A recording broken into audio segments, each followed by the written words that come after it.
Баға тұрақтылығы басты назарда. Бүгін қала әкімдігі мен ақтөбелік тауар өндірушілер, ірі сауда желілері және азық-түлік сататын орындардың басшылары арасында ынтымақтастық меморандумына қол қойылды. Бұл келісім 33 түрлі азық-түлік тауары бағасының негізсіз өсуіне жол бермейді. Ақтөбе облысы республика көлемінде баға тұрақтылығы бойынша алғашқы орында. Осы жылдың 11 айының көрсеткішін алар болсақ, азық-түлік тауарларының тұтынушылық бағасы 106,16% құрайды. Елімізде бұл 107,15%. Тауар айналымы азайғанымен оны қайта тиісті деңгейге көтеруге әкімдік тарапынан бірқатар шара қолға алынған.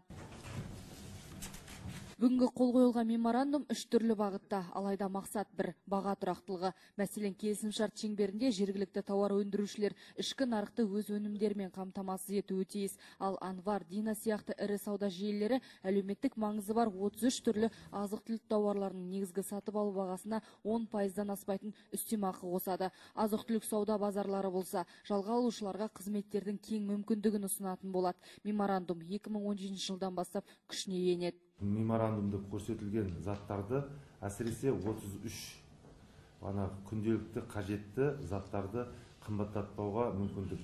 Сауда орталықтары Дина бар, Ануар бар.